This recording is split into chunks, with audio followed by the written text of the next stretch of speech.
Good afternoon, guys, and welcome back to this One Pool's double second edition. We've got a good lineup here for you this afternoon. I'm in the commentary box with Luis Arias. Good afternoon, Luis. Hi, how are you? Very good, very good. We've got a lineup here. Yeah, let's see what happens. We've got on one side Clash Royale, formed by Joshua Filler and David ALCAIDE. And on the other side, we've got couple goals with Daniel MACIOL. And let me see if I can say this correctly. Wojtek, SZEWCZYK, okay. And it looks like it's going to be a good match. Also, Steve, 50% right. Yeah, give me some lessons later. Okay, guys, do you have any questions about the match? No, all clear. Everybody's got everything clear. So we're going to start this whenever you like. Off you go. Good luck. Good luck. Good luck. Good luck, guys.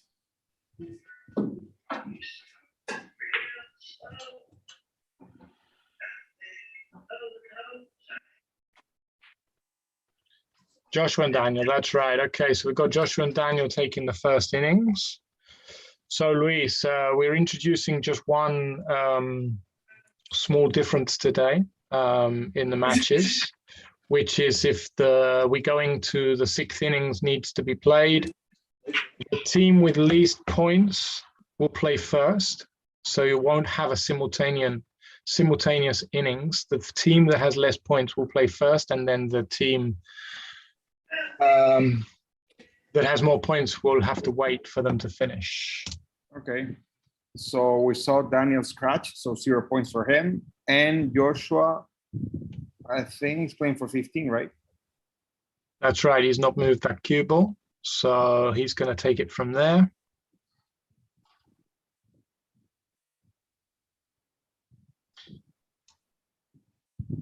Yeah, every time we see Joshua looks even more comfortable than the guys that were playing in flip-flops the other day.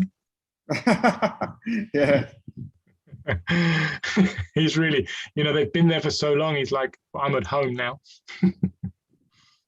Yeah, actually, after the match, I saw Danny so serious, like explaining, "No, Luis, we have flip-flop because of the weather or whatever." Yeah. And then I thought, like, we were kidding, guys. I after the match, I was like in my room, like Yeah.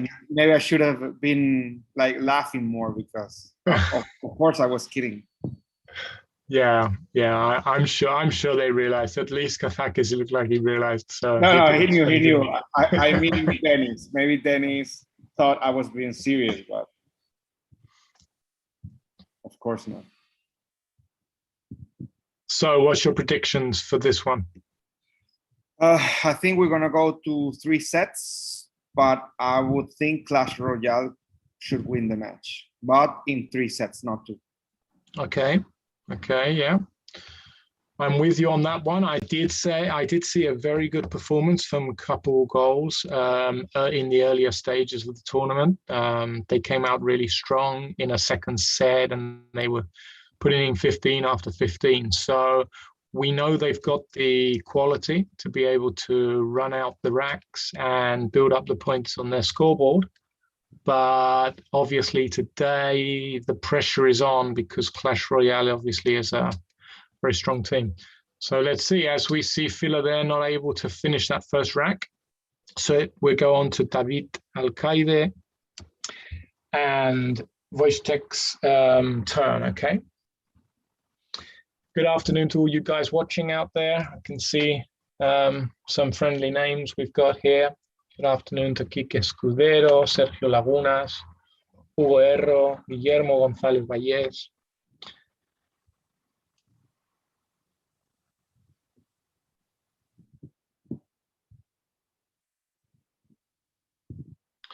So all you guys out there watching maybe don't know,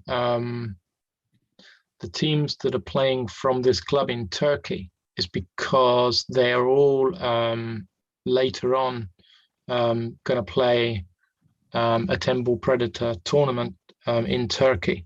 And the reason they're in Turkey is because then they're all going to the United States, and they needed to be in a country from which you could actually travel to the United States directly from. and in Europe at the moment, there's not many. So they're all basically doing sort of a self-quarantine in Turkey. They're all together there, and they'll all be traveling afterwards. So yeah, they've sort of formed some teams to pass the time and take part in this second edition of One Pool Doubles put on by Predator and One Sports TV. And we're lucky enough to be entertained by it.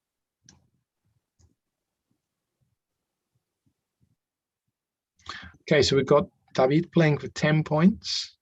Yeah, and Wojtek playing for 15. And Wojtek playing for 15, that's right.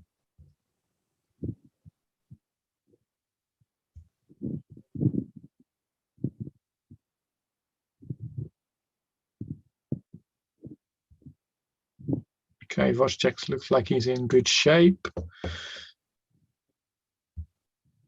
There's not too much traffic in the way anywhere he looks, so he should be okay with this rack.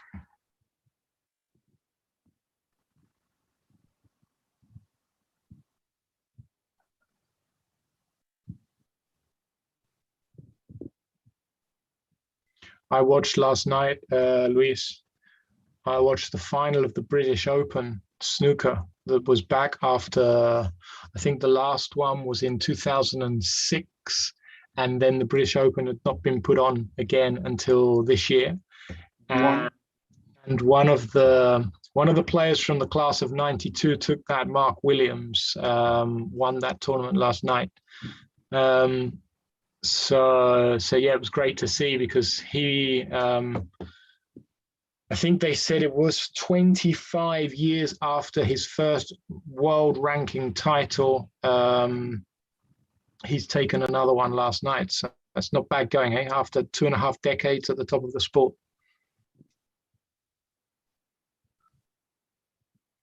Well,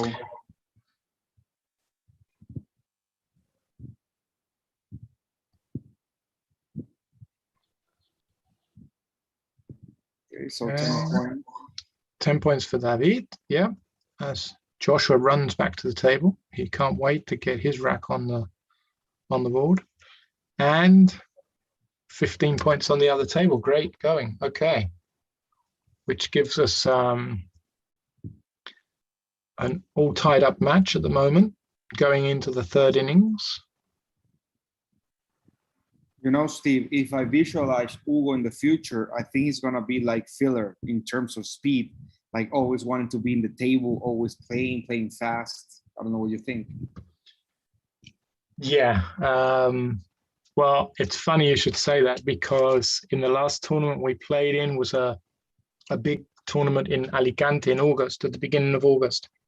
And Fran and David were both there. And Fran was sitting at the tournament control table where the computers were and the organizers were sitting. And Fran said to me, if he didn't play so fast, he'd be putting a lot more balls. And I was thinking to myself, that's coming from the fastest player on the planet, you know? And I said to him, you can't talk. But yeah, it's the funny thing with Hugo is he plays in these big tournaments against all these, you know, obviously a lot older people than him, players than him. And it doesn't matter if he wins or loses the match. As soon as he finishes the match and he knows that the match is over, he pulls all the balls back out of the pockets and continues. And it's like, no, you've got to leave the table now. It's someone else is going to play. But it's great because it's either when he wins or loses, he doesn't care. You know, he just wants to pop more balls.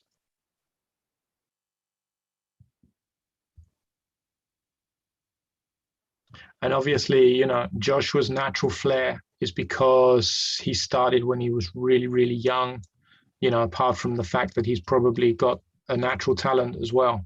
But, you know, if you're learning to play and master a sport and a game before you're learning to read, you know, in the future, that must show. And let's just hope we get a lot more young kids into this sport in the near future. I think, you know, I've got a couple of projects in mind, and I think with Predator doing a lot for the sport as well, Matchroom taking on a lot of tournaments, slowly but surely there could be an increase in the youth side of pocket billiards, you know, so yeah, let's hope so. Yeah, I think so. I think it's only going to be bigger. Okay, Josh was just about to complete a run of 15, so this is going to take them slightly in the lead. As we see that Daniel didn't have as much fortune on that rack. He ran 3, so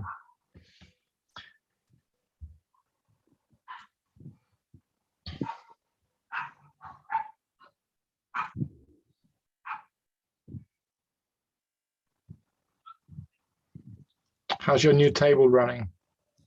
Are you happy? Yes, I'm very happy. I actually practiced like 1 hour before this match. Okay. But no, it's perfect. I have Armith balls, and I think they run out perfect. The table is leveled. I think it runs great. And I have an Andy cloth. I love it. I love Andy cloth. I love the Simonis cloth. I've never tried the Predator cloth, but people tell me that it's great. But I think the best thing about my table is that it's professional standard, pocket size, 9 foot, everything is professional. Good break there from David ALCAIDE. He's just, I think he can just get past the 6 ball. Yeah, I think so. I think so because he's happy. Yeah, but he's going to have to decide what he's going to do with the 3 ball that looks to be tied up there close to the 8. So he's probably looking to get shape for the carom on that. Yeah, I because think so. the carom does look pretty straightforward. And on the other table, we see we've got a dry break. So ball in hand, as you know, guys, if you make a ball on the break and you don't take ball in hand, you can play for 15. And if you take ball in hand, you can play for 10. But if you get a dry break in these new rules, if you get a dry break, it doesn't matter if you take ball in hand or not. You're playing for whatever you get -2. So you're basically playing for a maximum of 8 points. So yeah, basically, unless you've left the cue ball in the exact desired position after the dry break, you're going to move it, yes or yes. Do you think David is going to play the bank on the 3? I would, I don't know. I would draw. I saw him looking at the carom. He's now looking at the bank. Yeah, because I think he's too straight on the 2. Well, he could bring that. He could bring that white ball down to maybe the middle diamond. No, he looks like he's going to play. Oh my God, he's going to play it down the cushion. Okay.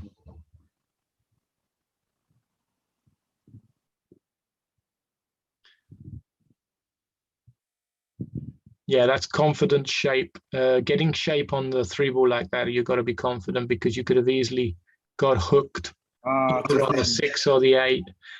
To thin on the 3. I didn't expect him to miss that one. Although I don't expect him to miss anything. So yeah, that goes without saying. Okay, so a chance here for a small catch up on balls. As I say that, he's left a really fine cut on here. Think he can just nip it in with a bit of left-hand side to get up for the 7.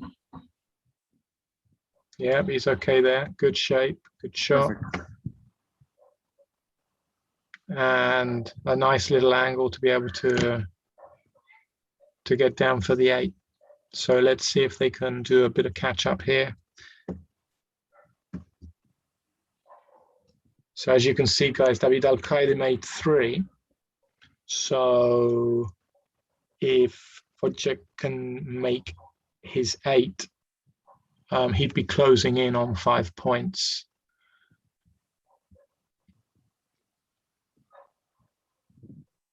Okay, he probably didn't get as much draw as he wanted in that cue ball because he was frightened of the center pocket. So he just played that a bit careful. And now he's going to probably come across off of the cushion and back for the 10 in the opposite bottom corner.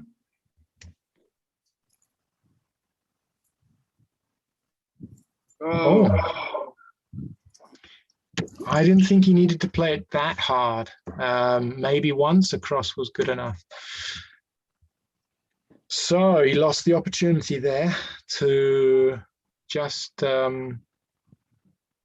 make that lead a little bit lower, as we see Joshua making a pretty big break here.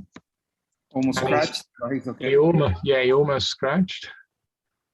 He's running around the table. It's not speed pool, Joshua. It's not speed pool. No. He looks like he's playing the World Speedball Championship. Oh, beautiful cushion.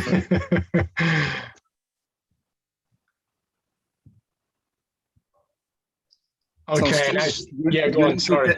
You need to tell Francisco that as he says that Hugo could play slower, he needs to teach him because he plays really fast also. So yeah, maybe he knows the secret to playing fast and great at the same I don't time. know. I don't know if you remember the first big final that Francisco beat David in. It was the final of a Spanish championship, and Fran was about 14 or 15, and he beat David 9-1 or something like that in about, I don't know, something ridiculous, like 33 minutes or something. Whoa. And he was just on fire. Everything was going in. Maybe shape on the balls was not absolutely perfect, but because he was just putting anything on the table, it didn't really matter. And he has slowed down quite a lot since then, but they still call him the Ferrari. So he's called the Ferrari for some reason, you know. Yeah. But yeah, I mean, you know, through the next 2, 3, 4 years, I'm sure Hugo is going to be really lucky and be able to do some practice with them. And he's going to get the tuition he needs to become a great player if he wants to. And yeah, we'll have to say to Fran, you know, I'll have to remind him about that final that he played against David in record time. You can have the video on your phone. Like every time he says that, like, Fran, look at the phone. Look at the match. Come on. Yeah. Ooh, that one only just went in.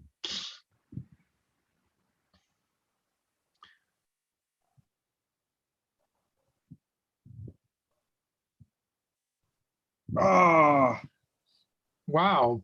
Well, it's funny because I was just doing the maths to see if he'd have finished that. I think he'd have taken. Oh, no, he has anyway. No, they won either way because they won 15, either way. Yeah. 40. Yeah, only by 1 ball though. Yeah. Yeah. So first set goes to Clash Royale. Now we're gonna start the second set, and I believe SZEWCZYK and David ALCAIDE are gonna start, right? That's right. Yes.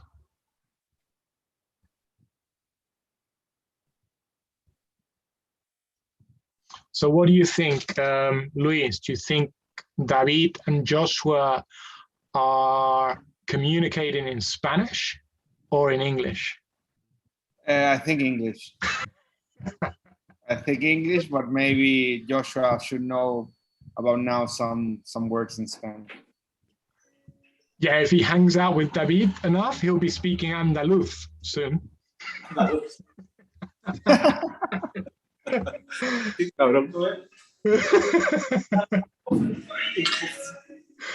I'll have to tell Joshua, don't learn Spanish from David.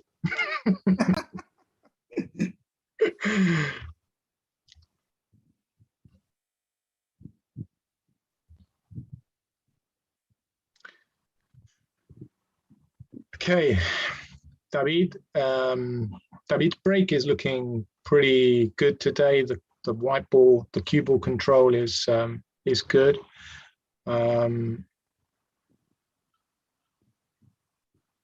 although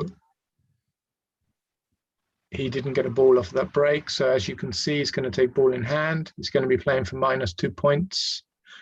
So the total -2, guys.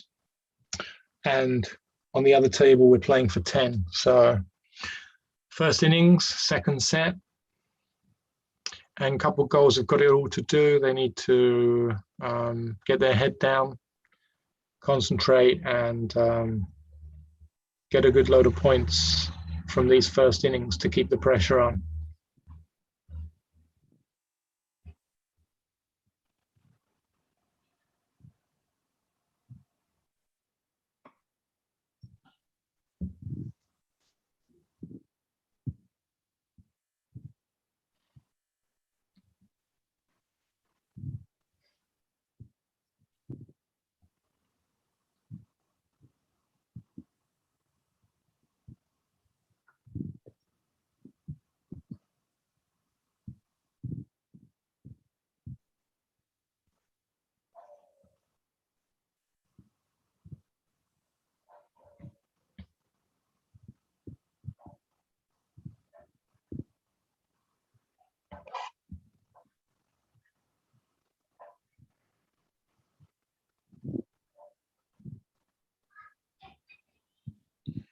And Steve, one question.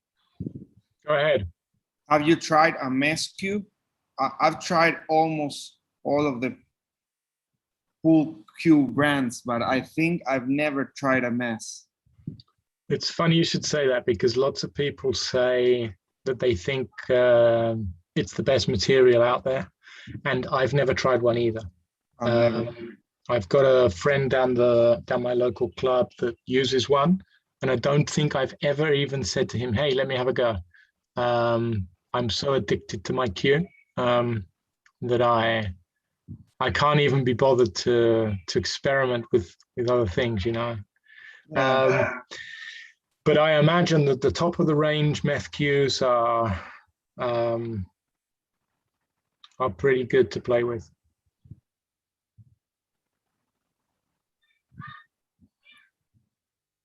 The cue that Hugo chose for his sponsorship is a 9K. 9K3, yeah.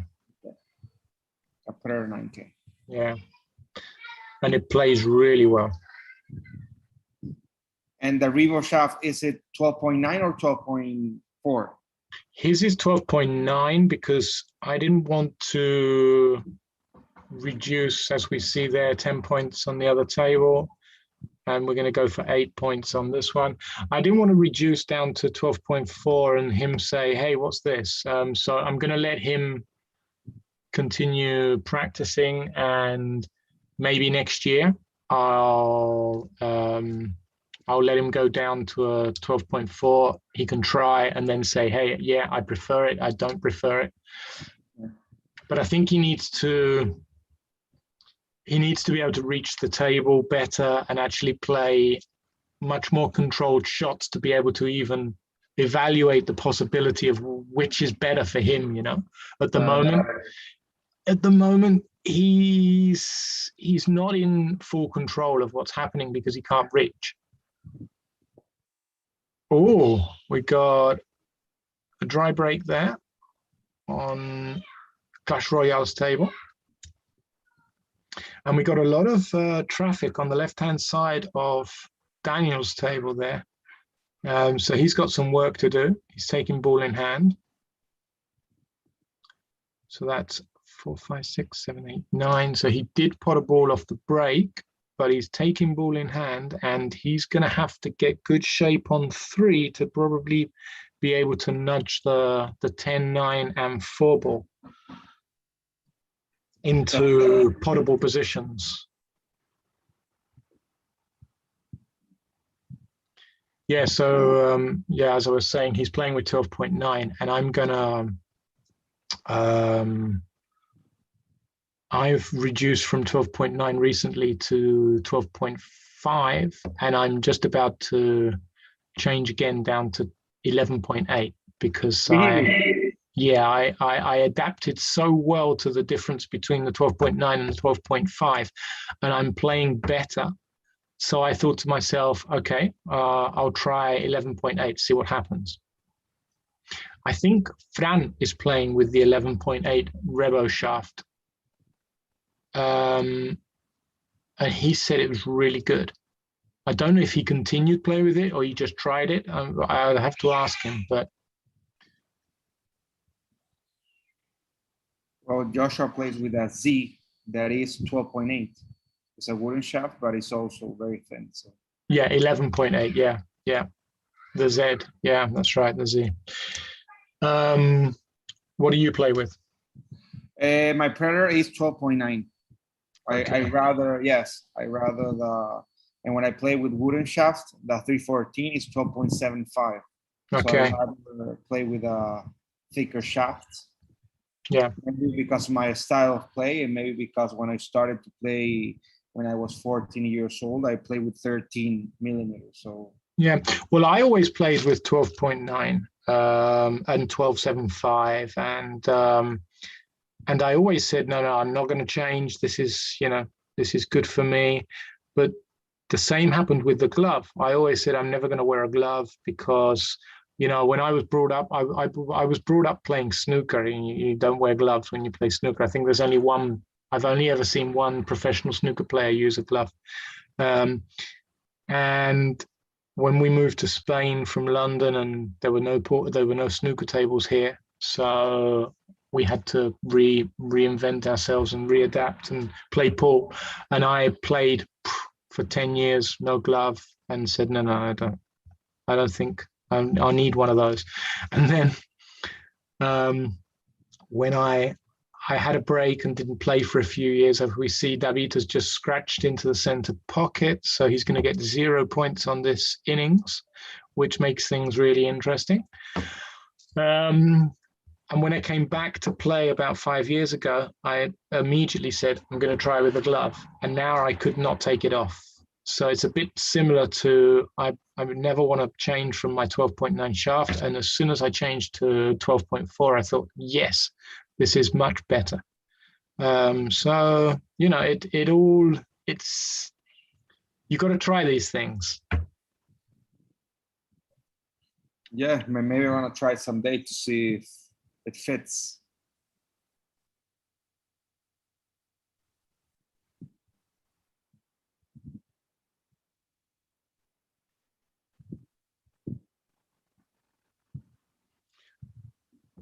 Okay, so the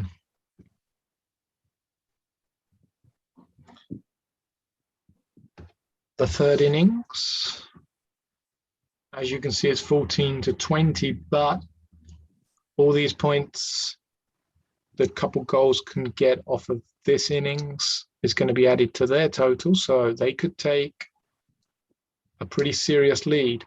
When we were playing tournaments with 10 innings, 15, 20 points difference wasn't much, but now we're playing innings of 6 innings a set. 20 points is a big difference, and it's a lot to try and catch up on. I didn't understand what Wojtek tried to do with that 3, from the 2 to the 3. No, and there you go. From you not understanding to him not knowing what to do. Yeah, so a shame because they had a good chance there. So already 3 points for them. To pick up some points, yeah. So whilst we see these racks being started, just remind you guys that the One Billiards app, everybody should have by now on their phone, on their mobile phone. Today there's been an update, so if you all want to update to the new version, the latest version of this app, you can go ahead and do that. And if you haven't downloaded it yet, download it. Download the Billiards app, One Billiards app, from your local Play Store or whatever you use, okay?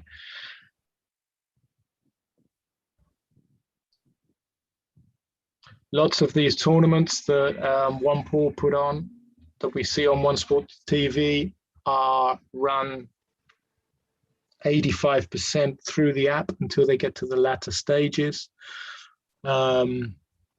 So, you know, if you're going to take part in tournaments or just have fun playing with guys, players from around the world, you should have this app. It's really easy to use. I've used it a lot and it's great fun.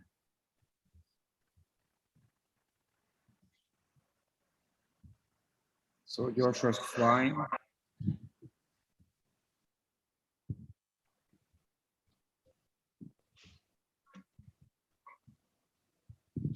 So we've got a hi from Pascual Barra. We've got Buena Suerte Joshua from Patrick Kinney. Good afternoon, guys. We've got Clau Miranda watching. Good afternoon, Clau.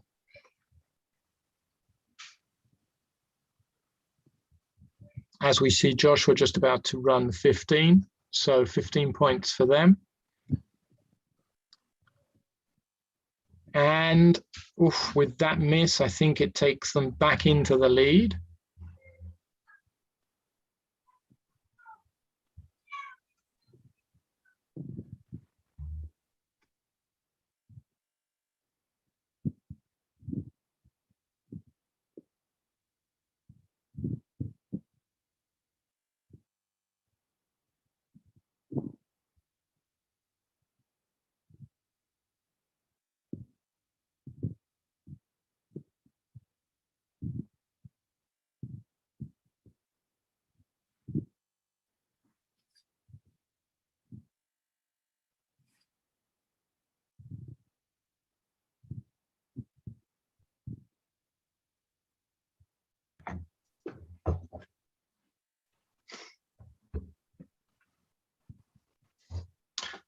Okay, so 29-27.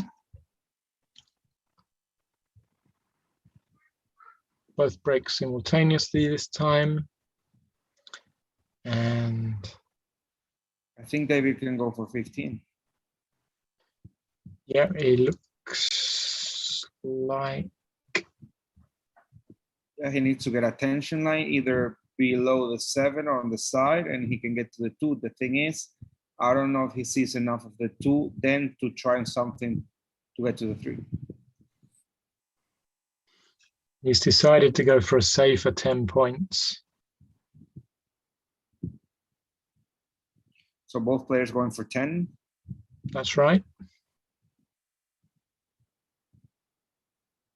We're getting to the end of this set, so anything can happen. 29-27, 5th innings.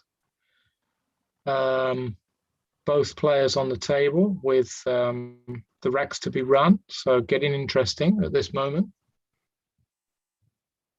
Oh, he's hooked from the 2. He's run just too far there, yeah. Now he needs to play an Alberto. Hit it hard, hit it good, and pray that you make a ball.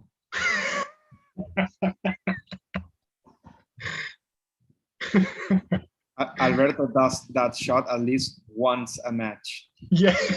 He gets hooked. He looks like he knows what he's doing. He looks at the screen like, yes, I'm analyzing the cushions, and then he hits that thing. Ah, see? And Alberto! Wow. Go to. Does he hit it too? No, I don't think he sees it. I don't think so, yeah. And he's going to have to load it. He's either going to have to use the cushion or he's going to have to put a little Massey shot here. But you see, what a shot. Did you see it? That's an Alberto. It's a Right, real okay. thing. That's, yeah. Signed by Alberto. That's a real thing. Look at Jota. Let's not forget, on the other table, the rack is nearly run, so very close to the 10 points that they desperately need. And great shot there from David.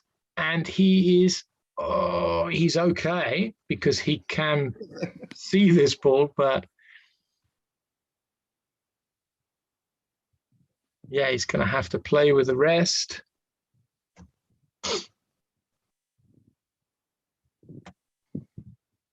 Yeah, and of course he's got to get up for the the 6th ball. 10 points for Wojtek.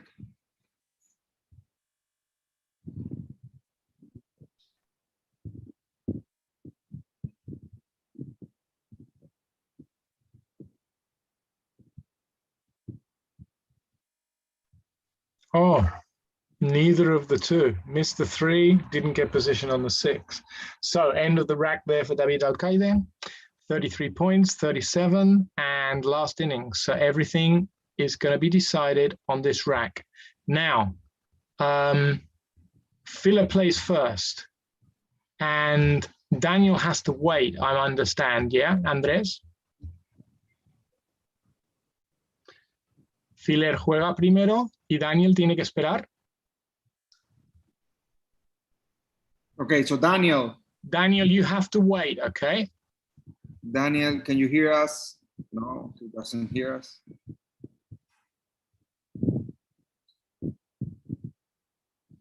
So I think we're going at the same time, guys. Okay. So Filler has a shot. Daniel doesn't have a shot, so probably want to see Clash Royale going for 15 and Couple Gold going for 10.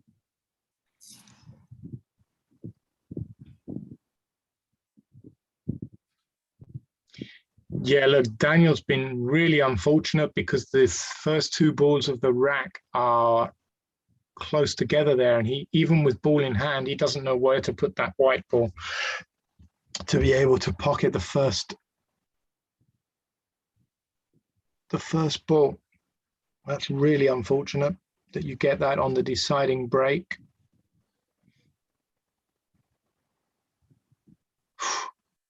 I can't see a solution here. So he's going for 10 and oh, what a shot. Very good.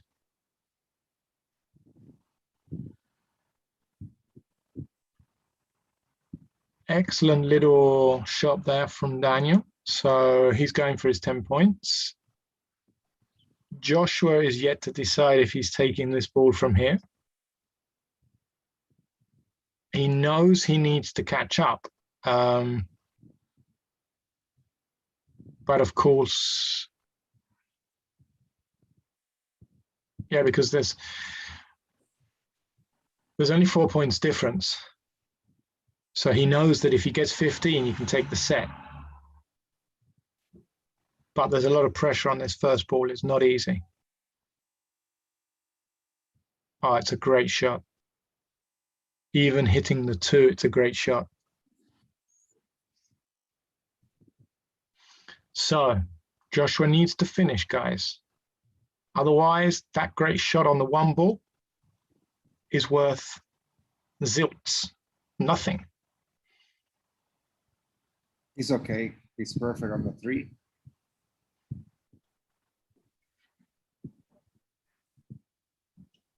So they need 15 to win the 2nd set in the match. If not, they're going to go to a 3rd set.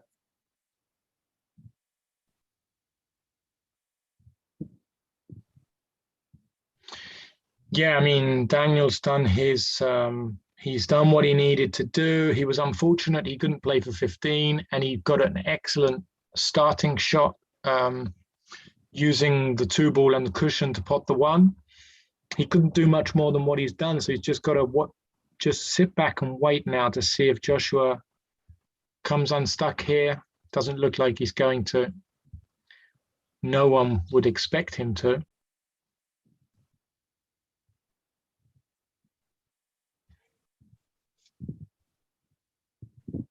So there you go, guys.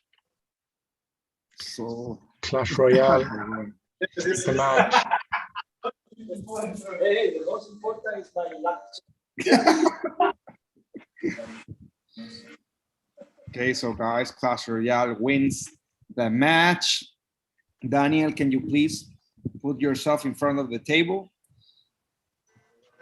Okay, so Daniel and Wojtek, great effort. How do you feel during the match? Both of you are muted. If you need to unmute yourself, please. How did you feel during the match? Great effort. was I didn't play my game, and I'm sorry to Wojtek. He played really better than me, so that's the reason we lost. Oh, but you kept the pressure, Daniel, because you put Joshua in a tough spot. He needed to make 15 in order to win the second set. So you did your job and you did great at the last rack. Wojtek, you're muted. How do you feel during the match? I'm not muted, I think. Can you hear me? No, Yes. you're okay. You're okay. Okay, okay. That's all right. I mean, it was a lot of fun. They were a little lucky in the second set. I think during the last David's rack, he fluked the ball. Yes, am I correct? And now Joshua, I think he just barely caught the 2 ball with the 1. So those were 2 funny shots that made him score just a little more, just what they needed. So it was very close that we took this second set, and in the third anything could happen. But yeah, a nice shot from Daniel. I mean, that's really unfortunate in the last break, but he did all he could, and what can we say? I mean, it's over this time. We'll try better next time. Congrats, guys. Well, what you don't know, Wojtek, is that shot that David made is called an Alberto. That's an Spanish I can shot. hear you. I know because I'm listening to the commentary in my earphones all the time, so I knew it was going on. First you said that David cooked himself, so I'm like, okay, we got a chance. But then with your eruption of joy, I knew something Alberto style happened. Yeah, so, well, great effort, Wojtek. Daniel, you had a great match. And David and Joshua, congratulations for winning the match. David, how do you feel with that shot? When I look the shot, I say, okay, I have only one shot. I play hard. I have a lot.